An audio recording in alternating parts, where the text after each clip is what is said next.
5, 4, 3, 2, 1. Absolute Comics, welcome. My name is Benny and that is Sal. And tonight on the Royal Rumble, we're going to be talking about a lot of sad news in the world of comic books. We're then going to be talking about how the Doctor Strange 2 writer explains the other option that isn't in the movie for Scarlet Witch. We're going to be talking about the whole Tom Cruise fiasco. We're going to be talking about Guardians of the Galaxy 3 and what is going on with Miss Marvel. No comic book reviews this week because I haven't read any because I'm on my way to New York.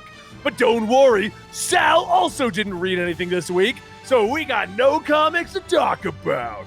This is Absolute Comics, and it's brought to you by G Fuel. Use the code COMICS at checkout to get yourself a 10% off of your order at G Fuel. Thank you so much for watching. That's our new intro. That took so much energy out of me. Yeah, like I'm not doing that. Did you guys like that? How about that intro great. from now on? Do you like that intro?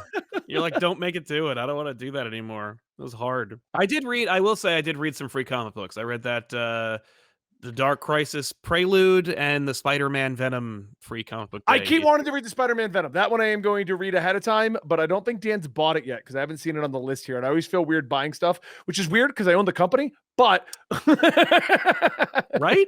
I do feel weird buying stuff because Dan's kind of in charge of that. But yeah, they're cool. Like they did a nice job. Like the Spider-Man one was a good preview. It was ridiculous. I'm sure you saw the last page reveal, and I was like, oh my god. No, what is it? What is it? Chasm. I'm actually asking you. It's Chasm and Madeline Pryor. Oh, I heard about that. I didn't see it though. Yeah. And it was like really cute. Where it was like, she's like, I think we have a lot in common. And I'm like, yeah, you do. You're both a pair of clones. All right. It's fun. They're gonna crash the Hellfire Gala. Also, so is Moira X when she takes over Mary Jane's body or something. I don't know. Well, we'll find out. I got to read that then, I guess. It's a quick read, by the way. Okay. Well, I mean, most comics nowadays are. It's all about the art, which is why I like them. Yeah. Actually, the Mary Jane one. But speaking of art, since we don't have that much to talk about, we're going to get through our sadder news of the day. Let's do it. Artist George Perez has passed away at age 67.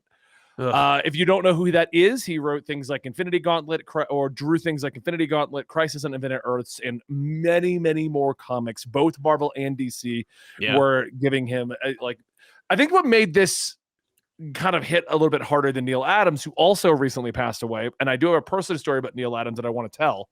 Yeah. But I think we all kind of knew what was happening with George. Yeah. Because he's been in a hospice and he's been dealing with the cancer. So this isn't like Neil Adams passed away suddenly, while George Perez has been kind of in the news frequently as they try to give him recognition for a lot of his works up until his last days to try to make them very enjoyable. That's right. I mean, what do you think about this whole thing?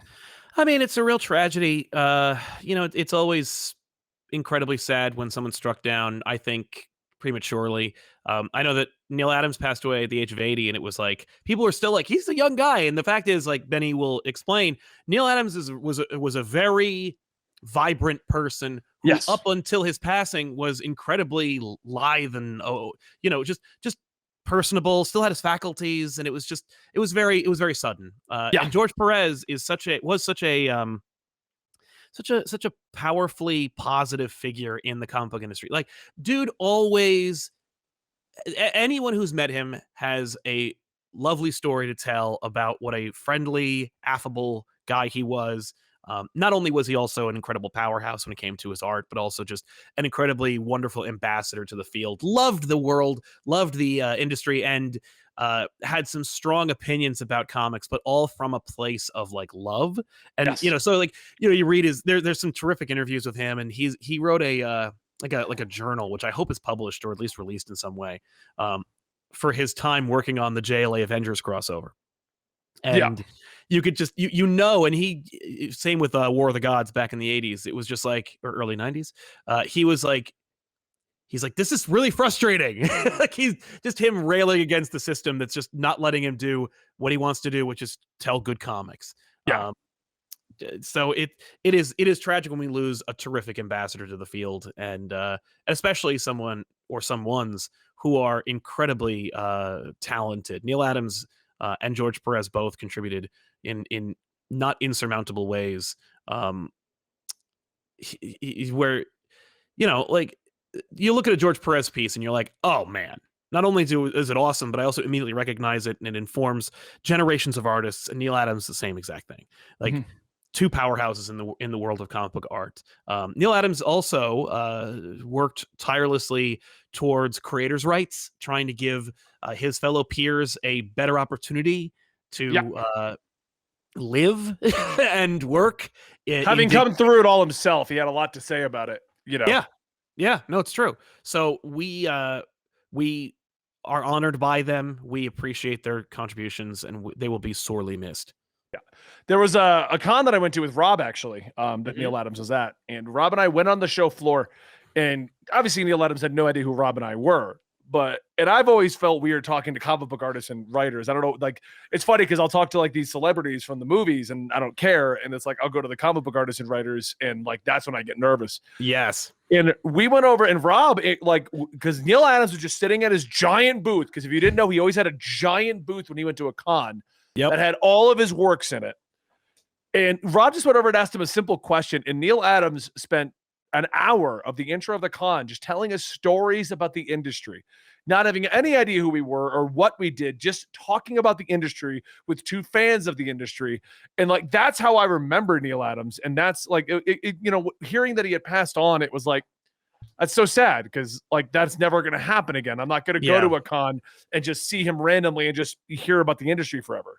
No, it's true. And these guys, like those who are still with us, are fonts of information and value, and they are there to tell you about them. So if you do go to a convention in the future, and you are in a position to talk to some of these titans in the industry who will not be here forever, take the opportunity, make the time. Like if you see Walt Simonson, talk to him, ask him questions. If you see JMD Mateus, people who are like, who have been there and done that and contributed so much to the industry and I just know them personally, they have great stories to tell and they're never not interesting. So it's like, if you have a favorite creator and you want to say something, gather your thoughts, get a little elevator pitch of what you want to say to them and throw it at them. Especially if you have a question about the industry, about their contributions, or about something that they might have an insight into, ask them.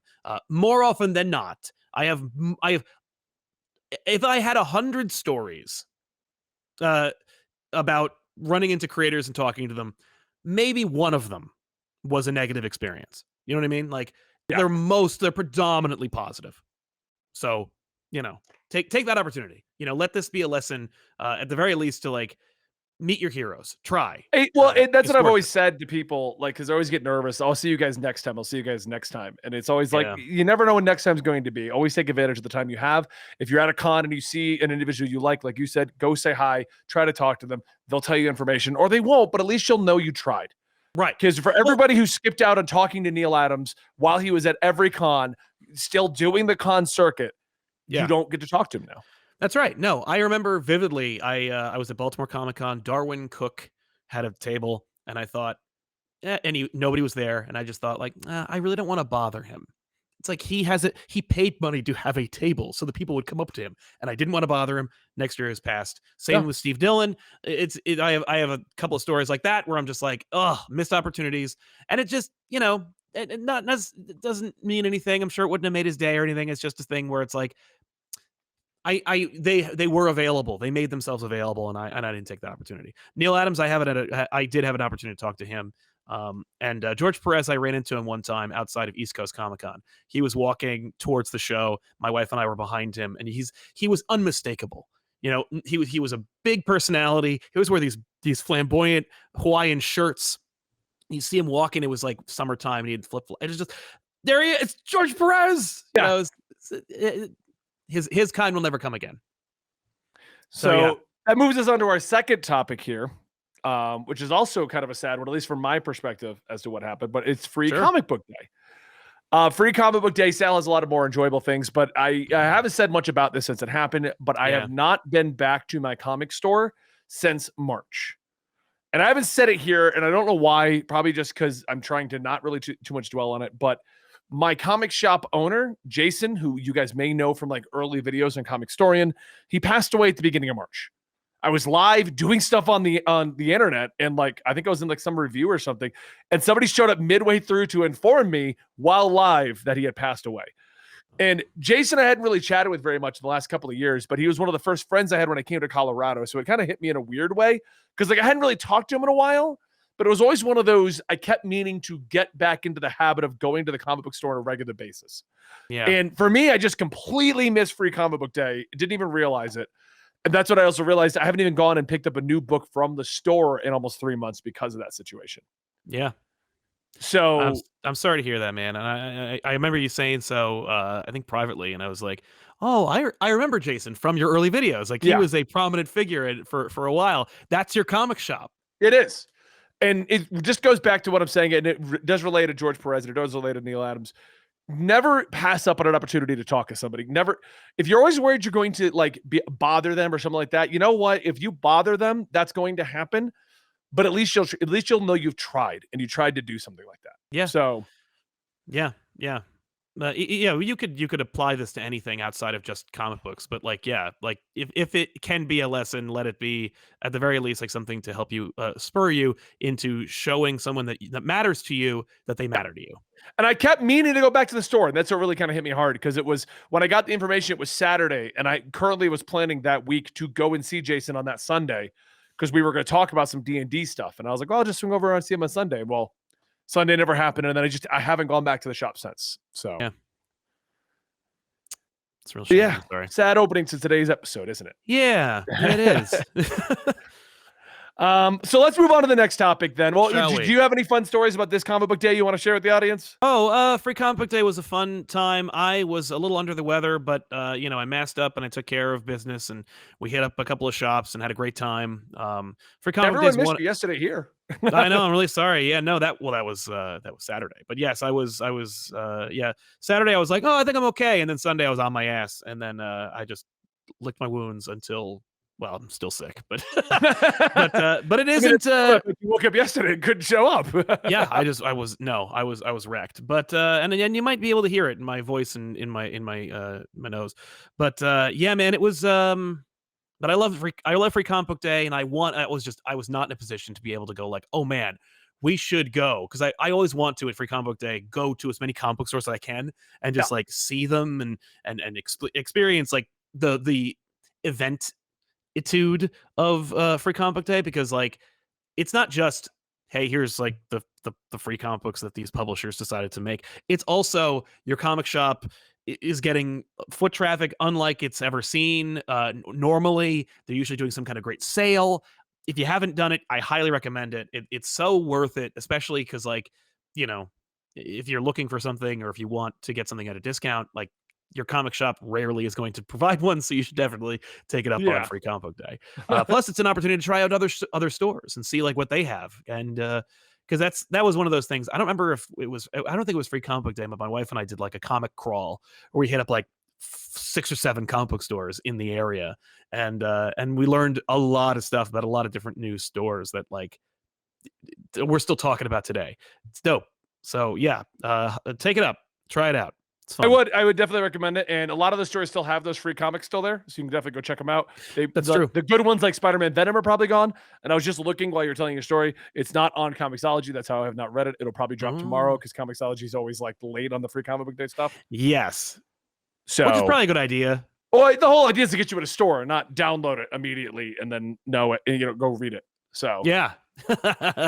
But yeah, Free Comic Book Day passed, and that's the situation with that. So let's move on to more newsworthy kind of stuff. Well, not that sounded wrong, but you know what I mean. You know what I mean? Yeah, more news oriented stuff, more stuff that's happening in the world of what you were here to watch. Dark Crisis #0 updates the multiverse origin, stating that all of the crises tie back to the Great Darkness, and that 2008's final crisis was the turning point for the Great Darkness, serving as the event that made the Darkness realize that superheroes were its true enemy. Yep. So it's just tying it all back together. I'm not against this because, like, I didn't realize 2008's final crisis, and then they did 2011's New 52. Like, they didn't even wait They did a Crisis and then did like barely anything and then Crisis. Yeah, well, Flashpoint was never meant to be a crisis. You know, you can tell from not just the fact that like it comes out of nowhere, but also the fact that like Flashpoint sold really bad when it first came out. Yeah. Oh, yeah. No one liked Flashpoint when it first came out. It's now revered and looked at as a popular thing, but Yeah, it was never really like a huge deal. Oh my God, no, and DC Flashpoint. didn't treat DC only treated it like that mostly because like Jeff Johns was in charge and like he was able to push it a lot harder. Yeah. But yeah, man, Is it weird I'm that down. I just want Jeff Johns and Jim Lee back in charge? I mean, Jim Lee is in charge. Yeah, Like, but, he's still but there. without Jeff Johns like kept everything in line. I love it, hate it, disagree, agree, believe the rumors, don't believe the rumors. It's all rumors and we don't know what happened. At the end of the day, when Jeff Johns was in charge of DC, it was at least having a direction.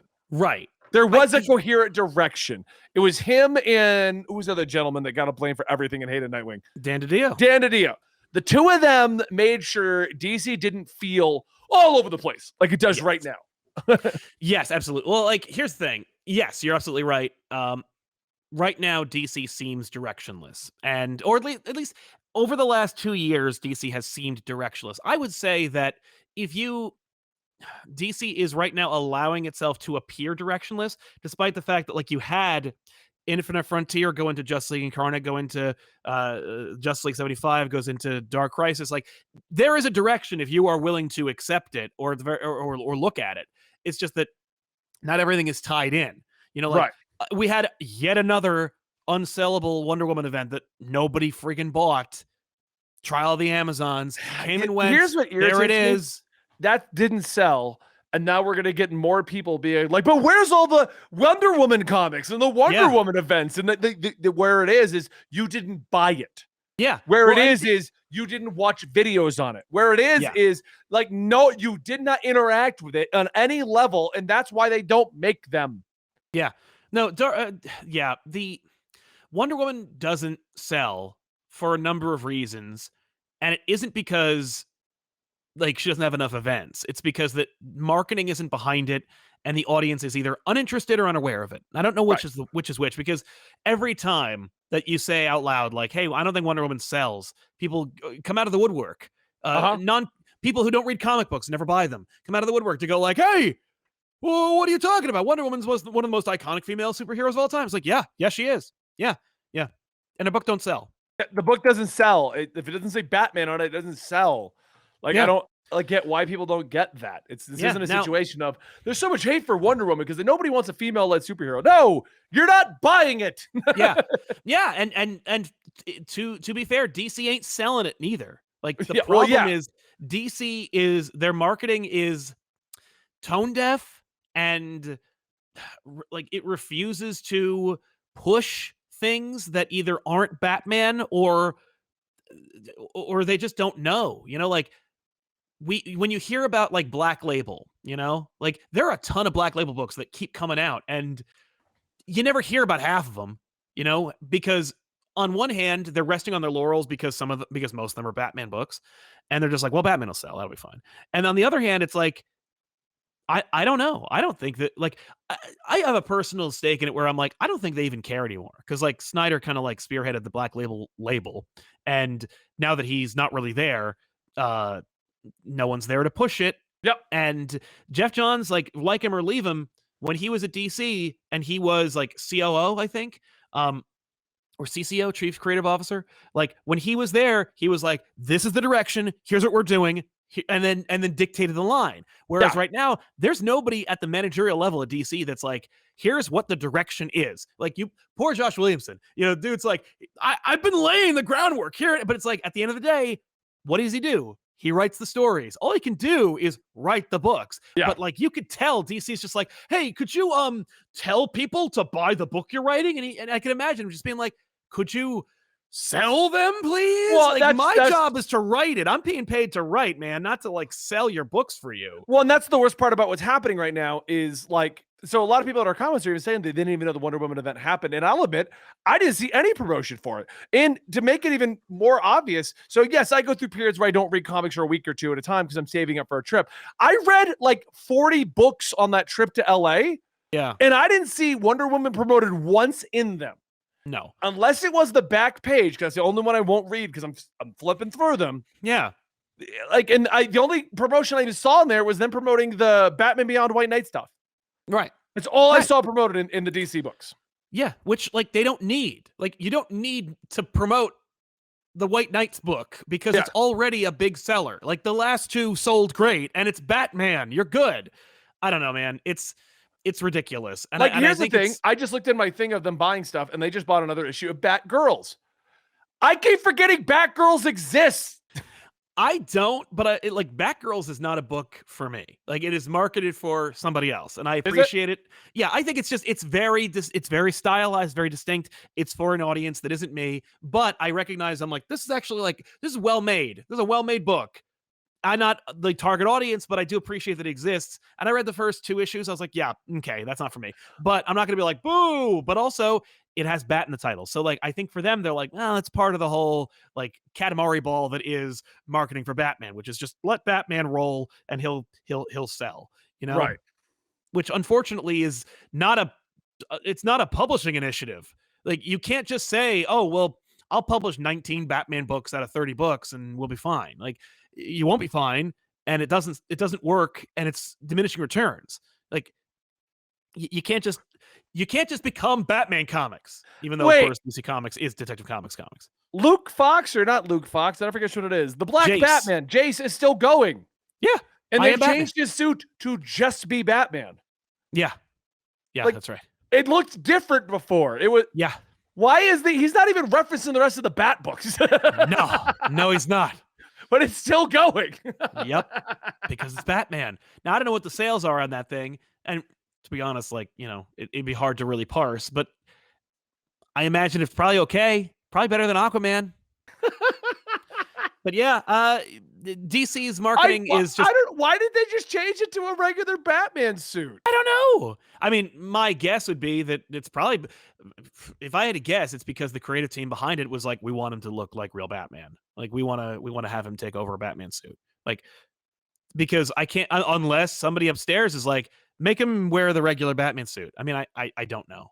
I do know that his other one was not even that far different from the regular Batman suit. No, it wasn't too different. It was just but it was distinct enough to be like, that is that Batman. Yeah. Now it just looks like Batman, but he's black. Like, yeah, it doesn't have any difference anymore. No. Yeah, that's right. I saw it in a promotional thing for Dark Crisis, where I was like, that's just Jace in a regular Batman suit. Yeah, he's just in the regular suit now. I still find it weird that he's a part of the family where the bat wing suit was a thing, and he's not using that. No, because the other one is Luke is Batwing. Is he back to being Batwing? Because I read I literally covered the origin of Jace, and Luke is like, yeah, I used to be Batwing, but I'm just kind of, it's hanging up in the closet now. Right. I thought he did, but I don't know. I don't know. I don't feel like I need to deep dive what happened to the Fox family, because it got a little crazy, it looks like. Yeah, apparently it did. It got, well, yeah. I don't know. I'm not reading a lot of Bat books right now. I'm not reading any Batman books right now. The comic books are getting weird. Let's just move on to the next topic. Yeah, let's move on. Doctor Strange 2 writer explains that he aimed to keep Scarlet Witch true to her comic book motivations, and that they had 2 options for the movie. Before anyone checks out, this will not be spoilers. Don't worry. This is spoilers for a movie that doesn't exist. Right. He said one direction was what happens in Doctor Strange 2. But the other direction, the other one being that Scarlet Witch, well, this is kind of spoilers, actually. Yeah, it is, because it tells you what didn't happen. Doesn't happen, so you can assume the opposite happens. So we're going to hold off on that, because this show is not about spoilers. We literally do shows about spoilers all weekend, so we're going to hold off on that one. Yeah, that's fair. But it does. But apparently they had 2 ideas for the entire movie right off the bat. And if I tell you what it didn't happen, then I'm going to tell you what did happen, because by process of elimination, you'll know. Exactly. Yeah, that's fair. At least I caught it. At least I caught it before I read that. You did. Yeah. I was like, no, all right, we're going to, We're just going to spoil Doctor Strange again. Yeah. All right. So next up, we've got so this is kind of a spoiler if you believed every cameo that was supposedly leaked, because we're going to talk about a cameo that doesn't happen. Okay. Right. So take that. If you don't want to hear that, because you're like, nope, that's too much, I don't want to hear that, then take a 5-minute break from the podcast. Yeah. Okay. Doctor Strange 2, they explain that there is a hidden, unreleased cut of the film. I have seen these tweets. But Yes. and I was talking about this beforehand. I am so tired of all of these we make shit up Twitter accounts and Reddit accounts and everybody. They make shit up, get one thing right, and now we're geniuses. We thought of it all. So a lot of these accounts are doubling down, stating that all of those crazier cameos were planned. They were going to happen. And they're claiming that it is a hidden, unreleased cut of the Doctor Strange movie. And in that hidden, unreleased cut, they actually filmed Tom Cruise as an Iron Man cameo. Right. There is no such cut. The cameo never went beyond conversations within Marvel. The writer did state that they would have tried, but due to Cruise filming back-to-back Mission Impossible movies, they couldn't get his availability down. These fan accounts are also claiming that things like Deadpool, Hugh Jackman, all these crazier other cameos were actually in the movie, but they didn't film them. But they were in the movie's original draft, but they're saving it for the unannounced Secret Wars movie. I'm seeing people talk about Secret Wars, and I think I've referred to the fact that like Secret Wars would be like the big like Endgame 2 as a like, yeah, what else are you gonna do? But people are now saying like, well, with Secret Wars confirmed, and I'm like, that ain't confirmed. Yeah, no one has said Secret Wars. The only thing that has happened is it's not really. No, it is kind of spoilers. So I'm not even gonna talk about that. No, Secret Wars is not confirmed. Is what I'm gonna state. Okay, right. Stuff does happen that could possibly, but it's so loosely implied. It could easily not. Yes, that's right. That's right. I wouldn't be very surprised if they didn't do it. But I feel like the problem here is with these accounts is they all got their rocks off and their hype up off of Spider-Man No Way Home because Sony at no point confirmed any of those cameos. So they were able to keep stating that these were happening, and everyone's like, oh my God, they got it all right. Well, with Doctor Strange, there wasn't any real leaks up until like a week before. We didn't have any real leaks. Everyone was speculating all the way up until a week before. And that speculation list got massive with things like Tom Cruise, Hugh Jackman. And then when the movie finally came out, and I'm not going to spoil it here, but you probably have seen all the cameos. We didn't get anywhere near the 30 they thought was going to happen. No. Well, and you know what's really frustrating about it is because, and it's the problem that I think we all heard, like that some of us suspected, which was, you know, people were hyped about this being like a cameo fest because nobody was really that hyped about Doctor Strange. Yeah. Like, and that could not be more apparent than in our own bottom line, because whenever we made videos about Doctor Strange, they tanked. And it's like, yeah, people are like, oh, but people just don't want to watch your videos. They want to see Doctor Strange. And you're right. There's a portion of people that want to do that. But I will clarify just so you guys understand. Batman movie comes out. We do Batman. That's double the views easy on that video. Spider-Man comes out. We do Spider-Man. Double the views easy on that video. Doctor Strange comes out. Lowest performing video in the last year on my channel. Like, explain that. It's just, and I don't know what it is, because even, like, here's the thing. Even by accident, it should do well. Like, yeah. Just from the perspective of people are searching for Doctor Strange to even look up movie times, it should do well. Yeah. Or well enough to like it, but this is more like a dearth. Like, I don't know. It was insane. I was like, this is really weird. While we're here, I'm going to look up my local theater. I'm going to see how many tickets to Doctor Strange I can get tonight if I was curious, if I wanted to go see it. Good idea. 7 o'clock tonight, reserved seating. So you have to book these. Yeah. Half the theater's open. Of course. It's still half full, but half the theater is open. Yeah, I mean, what is it? Tuesday? So, I mean, on one hand, it's like it's during the week, but yeah, let me tell you something. My theater was, I think we had 20 people on opening weekend. Yeah. Oh, ours is packed. Yeah. We went at 5:30, but like still, you know, weird. The box office that's true. We could just look at the box office. Oh yeah, I think it did really well. Doesn't change the hype levels though, because and that's what's so weird. And I think it's because people were excited about the well, cameos. Here's the thing. You say it did well in the box office. Even Eternals, which is the divisive, no one watched it supposedly movie, right? did like 800,000 or something stupid. Yeah, no, it did. Yeah, Eternals. I think I don't remember if I haven't looked. If it If they've says made its money back. MCU, it will by default do a certain amount, but that Yeah. doesn't translate into a lot of hype after the movie. Yeah, that's true. Where did it end? It ended domestic opening is the 11th place all time, putting it right behind Age of Ultron and Incredibles. Why December's No Way Home was 260 million. Avengers: Infinity War 257 million on the opening weekend. Is 28% behind both of those. Hmm. It is the 7th biggest opening. So Okay. then why isn't it more hyped up and keep going? I don't know, and I think it's just because people were excited about the cameos and the surprises, and because they weren't there, people got like, I don't know. Maybe. And it did 38% better than Batman. Now, Batman ended at the end of all of it with a good amount, but it looks like Doctor Strange is on path to do much better. Doctor Strange what did had Eternals do at the end of it? Because I like to use that as a litmus test, because a lot of people say that Eternals is one of the worst MCU movies ever. This is the first bomb. Yeah. But it's not. And that's total box office earned on the Eternals was 402 million. Yep.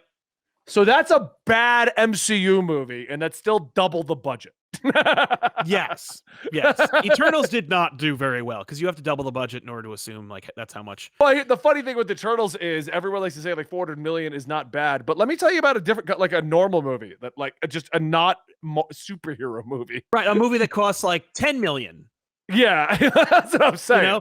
Yeah, no, Eternals cost $200 million. Well, my point is $400 million is not great. Yeah, $400 million is still a good, like, I guarantee we're probably going to get Eternals 2 or something involving the Eternals elsewhere. I heard we were supposed to get the Eternals in Moon Knight, and they wouldn't even bother to put them there. I would be, well, I will say that suppose this entire phase, according to Feige, in an interview, was to test the waters of all the different concepts.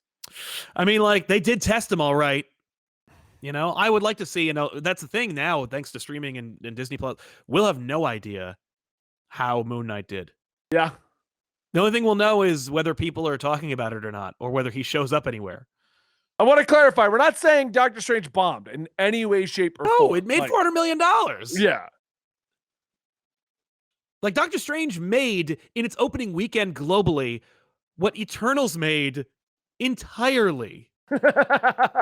What we're saying is it's weird because it doesn't feel the same as like Endgame or even Spider-Man. Spider-Man people were ranting and raving about for days. The only thing my Twitter is blowing up about in all my feeds is just the cameos. Yeah, that's it. That's it. And well, there's a good reason for that.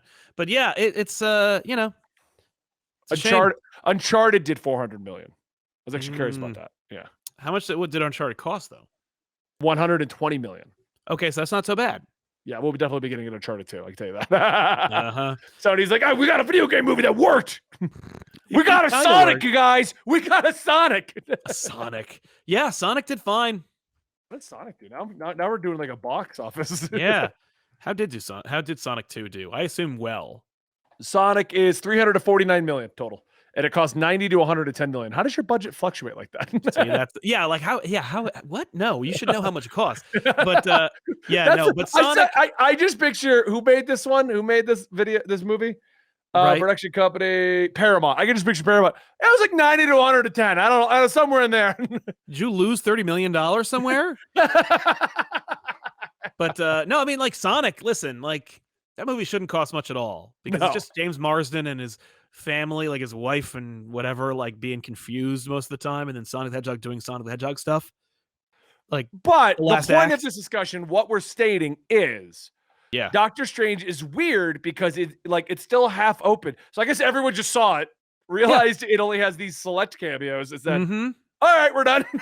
Yeah, and they saw the movie, and all they were left with was a Doctor Strange movie, and they were like, nah. I wonder if that's it. I mean, like at the end of the day, I know we had our review. You were on the fence. Dylan was against it. I was for it. I still liked the movie. But I wonder what this is going to look like in 2 weeks. Because No Way Home, people talked about nonstop up until its Blu-ray release, then started talking about it again. Yeah. So it'll be interesting. I agree. But let's go on to our next topic here, because now people think we're just shitting on Doctor Strange when we're not at all. What? Really? No, there's just a couple comments of check the box office. I didn't realize it did that well on the opening. Yeah. Weekend. No, I know it did yeah. well. Yeah, I know it did well. Yeah. It was a great movie. I want to say so much, but I don't want to spoil anything on the show. No, let's not. Yeah, just watch another video. There's at least 2. Yeah, I know. Anyway, the Tom Cruise cameo does not happen. Didn't happen. Never Because of the happened. Mission Impossible thing. But they did listen. Like they were like, yeah, we're gonna do that. Oh, he's not available. Yeah. But okay, so next up we got Dave Bautista confirms that now that Guardians 3 is done, he is done as Drax. Okay. I think it is a great Drax, but I also believe he's far older than I realized when I first looked this up. Is he like in his mid-50s, right? 53. There you go. It's not mid, but yeah, still, it's like, yeah, he's been talking about being done with Drax since the Guardians 2. Where he's like, and then you see like the movies he's in, and you're like, you sure about that? Hey, I don't actually no, I didn't watch those. They looked funny, but I didn't watch them. The one with the kid where he was like basically recreating Kindergarten Yeah, Cop. that's the one. I'm like, no, man. I wonder if he's just like, I mean, the dude's loaded.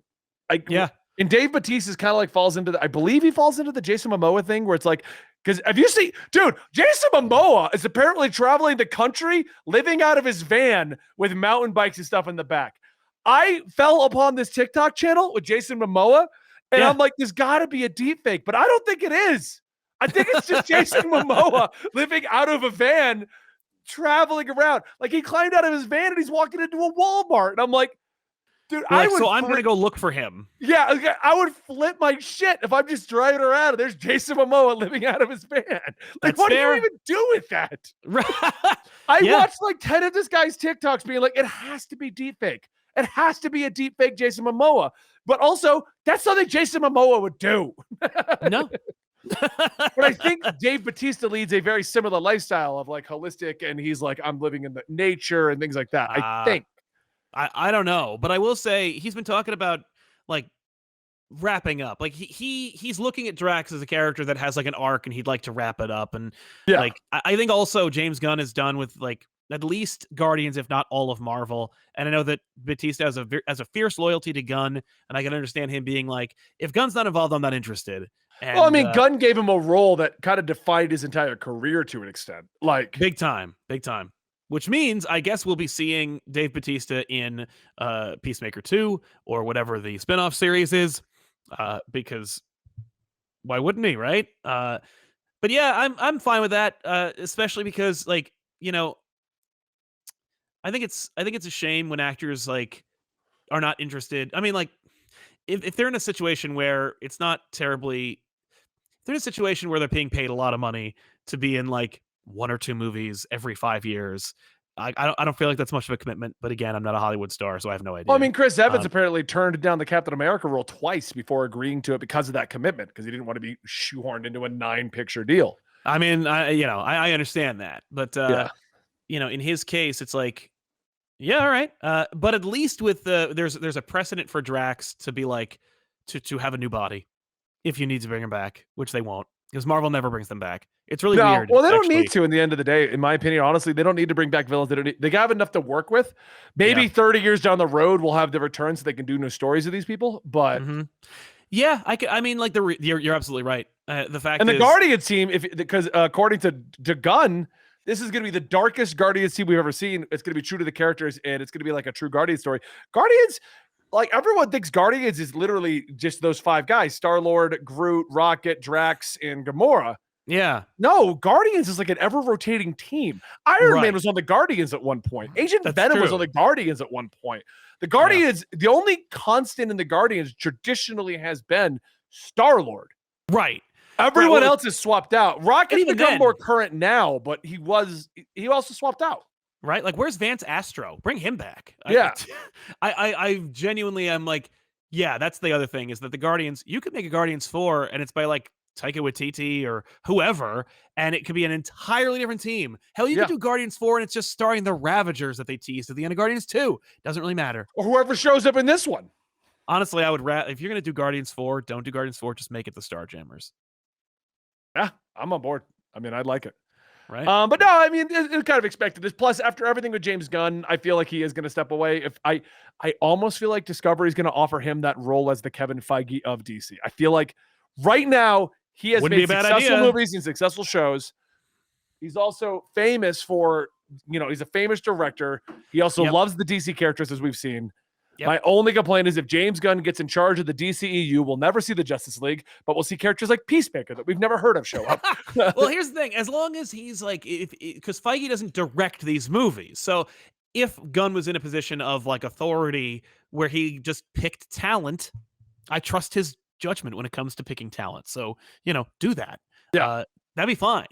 But, and especially, I would, it's like when DiDio was in charge of DC and he was like, and permit me an opportunity to write the Metal Men. No one argued. No one was like, damn it, because of DiDio, I never get to do my Metal Men story. It was just for no reason. The reason was DiDio liked the Metal Men. There was also a Metal Men book that was going on, a book that like nobody bought. And it's like, it was only existed because the guy in charge wanted it.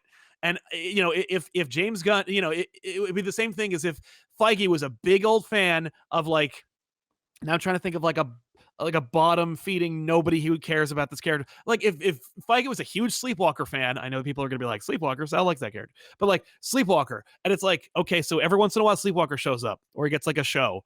And it's like only because Feige really wants to direct that character. Like no one would complain because who cares? But this is, but Gunn makes good movies, so I'm fine with that. Yeah, I'd be on board with it. I know a lot of people are against it, but I do agree. Just like I want to see Jeff Johns back in charge of the comics, we have some kind of a direction. Even if you want to keep making individual movies, I'm okay with that. Just have somebody who can kind of corral what's going on. Yeah. You need somebody. The fact that we have 3 Batman right now should be intentional, not what seemingly is accidental. Yeah. They don't care. That's what I mean. Like the fact that like that should be an intentional decision, not we can't get Pattinson to come back and Affleck's out right now, but we're not technically firing either of them. So let's just get Michael Keaton back. Like, no, what are you doing? Yeah, I don't know what that plan is. There is no plan. The reality is there's no plan. Why have you not signed people to 9-picture deals? Marvel's done it for 10 years, man. Yeah, it's not like you're a relatively new studio, Warner's. Just do that. And they're like, no, because they pay a lot of money with those 9-picture deals. Yeah, I don't know. It's weird. I hope Discovery fixes it. But anyway, back to our next topic here. Me too. This is the interesting thing. So first off, we were joking that Miss Marvel's not going to be out for like a year at this point. Mm-hmm. Turns out it comes out next month. What? Did you not know that? Did you not know it's coming out? No. The trailer that dropped, I watched it just in case we had to do a reaction for the channel. Yeah. It was only 30 seconds, and it ends with next month. What? Okay. That's going to be right on top of Obi-Wan. The release date for the Miss Marvel TV show is June 8th. Okay. Remember we thought it was going to be, the next one was going to be She-Hulk. Yeah. Nope. Miss Marvel. Okay. But apparently they've also changed her origins and her powers. Yeah, of course. Which we all kind of were like, are they going to just... I never think to myself whenever they make an MCU project, so are they going to change their origin and powers? But with Ms. Marvel, we were like, so do you think they're going to change her origin and power? Like, we were always talking about whether they were going to do that. And yeah, they're going to do that. They're going to do it. So how do you feel about it? I feel it's weird. I actually do feel like of all the superheroes, Miss Marvel is one of the few characters that literally opened up a world of comics to an entire different religion and culture. Yeah, that's right. It did, and it succeeded. It's like a good book. Yeah, and they're going to completely change it all. Yeah, they are. Why? I don't know. I mean, I on one hand, I kind of understand why. I mean, look at Ms. Marvel's origins. When did Ms. Marvel get invented? Oh, right around the time when there was that Fox Disney problem. So they were really pushing Inhumans. Right. And so they were, well, we really don't want to, we really don't want to do with that on that token. Maybe Inhumans have appeared already. So maybe that's not the reason. I feel like the reason is primarily because because stretching looks really bad. And they're like, we can't make it look good. I mean, maybe that's the reason, but I just find the whole situation very weird. It is weird. It's weird also, like I saw the trailer, not the recent one, but I saw another, and I was like, okay, it's a kid's show. I'm not going to watch the show. We're going to have to watch the show. You got to review it with me. No, we'll see about that. He's like, we just hired Hassan, and we'll see about if I have to watch it. Yeah, we'll see if I have to watch it. I mean, like it was like Cloak and Dagger, where I'm like, okay, it's like on Freeform. No, I'm not Right. gonna watch that. Like I did not it's watch for a Smoking different Dagger. demographic. I also didn't watch Runaways, although I hear Runaways is really good. I should watch I watched that the pilot actually like 2 days ago, and I was like, oh, okay, it's not it's for kids, but like one. it's meant to be for like teens, Right. but it was well made. I was like, oh, okay, that was the pilot, so I don't know, but that Ms. I Marvel remember looks seeing like it's the pilot because don't they? Isn't it pretty much what turns into Riverdale? Like they go to the house with the people and they're like, "Oh, it's secretly we're I mean, all evil." that is Runaways. Like Yeah. to be fair, like that is straight up that was the Runaways, which is kind of weird how well it worked. But I was like, but Ms. Marvel looks like it looks like a Disney show. That's the thing. Ms. Marvel looks like a Disney show, and I'm like, I Well, don't I watch think it's Disney shows. intended to, because I mean, look, Moon Knight. At the end of the day, we're not the only ones that we're not entirely happy with it. There Right. is, it does have a divide. There is the people that are crazy about Moon Knight, and I'm at Yep. the end of it going, it was okay, not a great show. Maybe Yeah. this is Marvel's attempt at going, why don't we just make a Disney show? Right. Like, why haven't we for done kids. that yet? Yeah. Yeah. And I mean, I get making Ms. Marvel that character. Like, I would rather it be Ms. Marvel, a character who is like aimed towards like a YA audience than trying to force like Moon Knight into being a kids show. Right. Yeah. No, I agree with you on that one too. So, but I'm not hyped. It's like someone saying like, "Hey, did you hear the new Paw Patrol's coming out?" Like, I'm not hyped about Paw Patrol because Okay, I'm not that's a the little demographic. too young, Sal. I think Miss Right, but Marvel's I'm still. I think Miss Marvel's going to be in the age bracket of like Star Wars Rebels. That's what I think it's going to. okay. Okay. The Star Wars Rebels, regardless of how well they did some of the Ahsoka stuff and the Vader stuff, was still a kid show. When you have a whole episode with Ezra chasing down Chopper inside the town, I watched the show, Sal. I also watched Rebels, and I'm like, yeah, it is mostly for kids. I think Rebels towed that line where it was between, like, we're selling it to kids, but we know adults are the primary audience. Like, we know people, and that's where I feel like Miss Marvel's going to land, where a lot of the core plot elements are going to be kids' problems, kids' show. Yeah, but I doubt we're going to get like the hallway of a high school and then being like, "Oh, Kamala." No, it's not going to be. No, it's not going to be Saved by the Bell, but I don't think it's also going to be. It's not going to be like Hold on, Winter Soldier hold or on. Hawkeye. I'm pitching a show, Saved by the Bell, but at the Xavier Institute. There we go. Would you not watch that? I would watch one episode of that. But no, it doesn't have your core X-Men. It's right. got It's like only about all the students. Yeah. I mean, like that's a show that like I can't believe they haven't pitched it already. What if instead of Belding, it's Wolverine? The big go. teacher that they had, which is the original one, is Kitty Pryde. And those are your only two main people. Right. That's basically Deadpool, isn't it? I mean, like we keep two real X-Men and then the rest of them are bullshit. Come on. Would you not watch? Remove the laugh track. We're past laugh track. We're past laugh tracks at this point. But yeah, no, a sitcom in the Xavier Institute makes sense to me. It does. Yeah. Could you imagine just an irritated Wolverine? Oh, yeah. I see it in the comics. Zach, what is wrong with you? Yeah, that's Wolverine and the X-Men. I mean, yeah, no. Absolutely. I'm in. Jean Grey School, yeah. But yeah, you're all getting my vibes on this one. Yeah, no, that sells. I don't know why they haven't done more shows that are just more open-ended and just like if you're gonna experiment with things, experiment with things. I think that's my biggest complaint with Moon Knight. It didn't really experiment with as much as they claimed it was going to. No. Well, we'll see what happens with the Spider-Man cartoon show that's set in high school. That's true. They are testing that out. Right? But they're starting with Spider-Man. It's going to succeed no matter what. I don't know. That Ultimate Spider-Man show was not very good. But then again, people watch it. I will say this. Ultimate Spider-Man started out very wonky and weird. They listened to the criticisms, and by seasons 2 onward, they kind of cleaned it all up. Far less of the jump cuts, far less of the cutaways and the chibi stuff. It was more Spider-Man and got really good for what it was. Okay.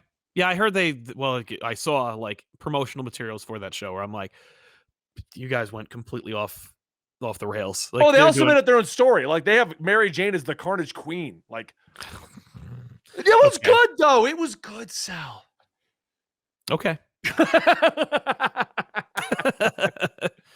All right, guys. I think we're going to close out today's show. Once again, before everyone butchers us in the comments, we did not hate Doctor Strange. We were literally looking at where has the hype gone. But we have also been stating Batman. I stated the hype was weird. Like unless you're in that zeitgeist, it's weird. And I feel like that's true. Because the only thing I see on Doctor Strange right now is just the cameos. Everyone's stealing the cameos, putting them up on everything, and just talking. No one is talking about Doctor Strange. No one's like, wow, about a 10-minute segment of the movie. No, I don't hear. I haven't heard much, if any, like talk, hype, speculation about what Doctor Strange is going to do next. The post-credit scene that indicated a bigger universe. Like I didn't see much of anything talking about that. Now that being said, I'm not looking for it. But the whole point of hype is that like you see it when you're You not can't looking get for away it. from it. I mean, that was our Yeah. entire discussion before, where it was like without even looking for it, the cameos are spoiled for everyone. They were all over YouTube, they were all over Twitter, they were all over TikTok. Yes. So Yeah. No. I'm seeing people who are their brand is positivity speak negatively about Doctor Strange. yeah. So all right, well, that's today's episode of Absolute Comics. Make sure you join us next week right here at twitch.tv/comicstorian, where every Tuesday and Thursday, and now every Monday and Friday. So Monday, Tuesday, Thursday, Friday, we do something featuring something. Monday and Friday are a little all over the place. We have set shows on Tuesdays and Thursdays. 4 days a week. Yeah, we are literally live 4 days a week. Sal and I were talking yesterday because I'm going to New York, and he's going to meet up with me and Huey on one night. And you acted like you wanted to hang out more, but I also know it's like an hour drive to come and see where we're going to land. And I literally said to Sal, I see you 2 to 4 times a week. This isn't us catching up. We're just going to be in person for a day. Like, you don't have to worry about making me happy. I'm fine. So, but yes, we go live all the time. Make sure you check out Comic Storian and Comic Pop. Those are our main channels. Check out Absolutely Marvel and DC.